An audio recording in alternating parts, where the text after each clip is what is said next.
Tiffany Stratton has shot on Becky Lynch, and you have got to hear what she had to say in this video. I'm going to tell you exactly what she had to say, why it's significant, and why you should care. Because Tiffany Stratton, just like Becky Lynch, she had to find her own way in WWE.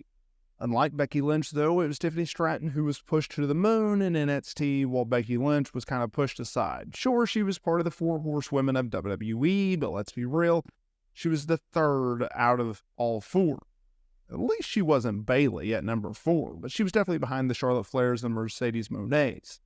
But Tiffany Stratton, pushed as a top star in NXT, wasn't a far-fetch. She had the look, she had the charisma, and the good thing about those characteristics is the fact that she has the ability to learn. Because if your downfall is you're just not very good in the ring in the early beginning, well, that's fine, because with time and experience, you get a lot better. And that's exactly what happened with Tiffany Stratton. In fact, she and Becky Lynch have history as they feuded in NXT, and Becky Lynch obviously becoming a NXT Women's Champion. Pretty cool to see as well. It also gave a great rub to Tiffany Stratton, and it kind of elevated her stock. It elevated her shine, if you will. And you knew, based off of the booking in which they did with Tiffany Stratton in NXT, that she was going to be on the main roster very soon. And that's exactly what has happened. And since being on the main roster, not only is she consistently used on television, but she's mostly used in prominent ways. She's challenged for titles before. She's, in fact, the women's Money in the Bank contract holder right now. And there have been multiple instances in which she has teased cashing in Money in the Bank on our women's champion, Nia Jax. She's also formed an alliance with Nia Jax and setting the scene for multiple tag team opportunities where they have shared this word circle as alliance members. But this is despite the fact that Tiffany Stratton has teased cashing in on Nia Jax, but I digress. Becky Lynch, on the other hand, she's been off of WWE television since late May, as her contract expired in June. While, yes, the company offered her a new deal and more money, she opted to take her ball and go home. Why? Well, it comes down to family. She has a young daughter at home, and after years of taking her on the road, she wanted to have a little bit more of a downtime, if you will. And so she's on hiatus. That leads us to today's video. Because Tiffany Stratton recently did an interview with Metro, talking about her experiences working with Becky Lynch, especially on the day of their Extreme Rules match. She admitted that she was very nervous. However, Lynch helped her a lot. That's what she had to say. Becky was amazing. She guided me through, and I was very nervous the whole day just because everything just happened so quick, and I wasn't ready. She also mentioned that TV days she involved with the man moved very fast. She said, and then those TVs, they go by so quick, and you don't even realize it. By the time it's over, I was like, oh my gosh, that was so easy. So think about this for a minute. Becky Lynch, I know Tiffany Stratton didn't say a lot of words, but there's a lot of substance in her words, so let's break this down for a minute.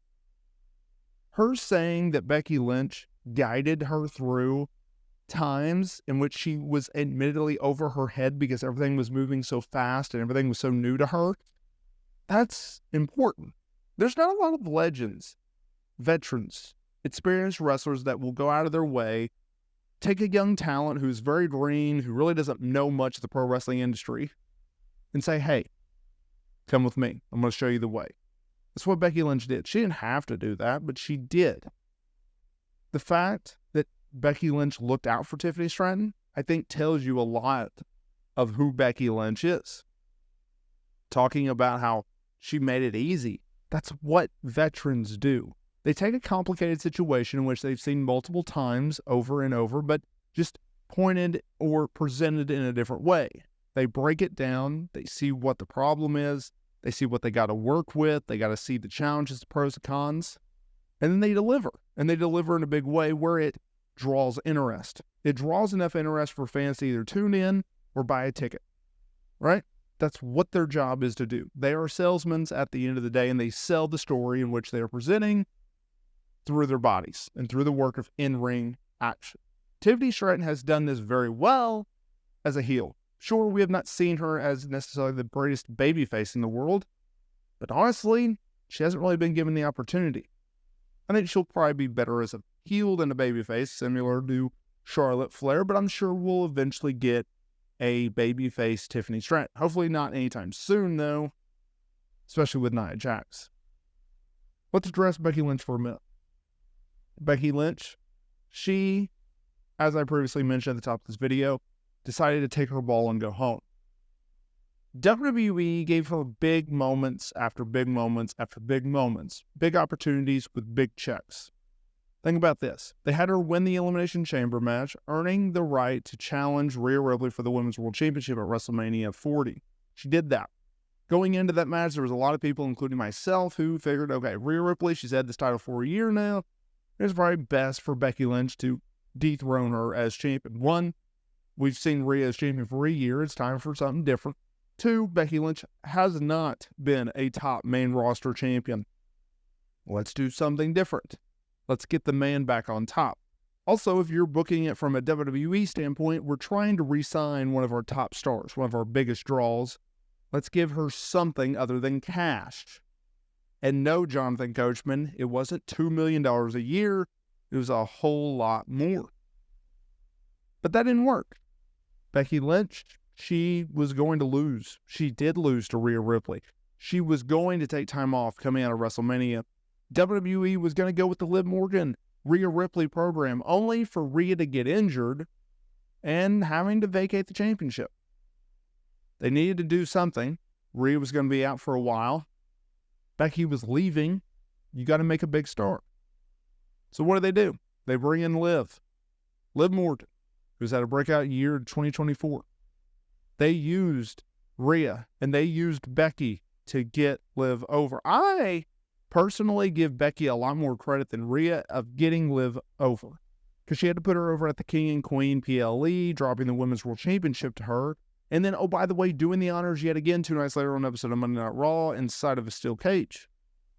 Those 2 wins for Liv Morgan did more for her character. It set her coming out of the blocks firing on all cylinders. That's what Becky Lynch was able to do. That's what Becky Lynch is great at doing. When she is positioned in the right way, she elevates stars. Sure, she can beat them. Sure, she can come out on top in feuds. She still gets the job done at the end of the day of elevating and creating new stars. She did that with Liv Morgan. She did that with Tiffany Stratton. Based off of Tiffany Stratton's comments alone, I take my hat off to Becky Lynch.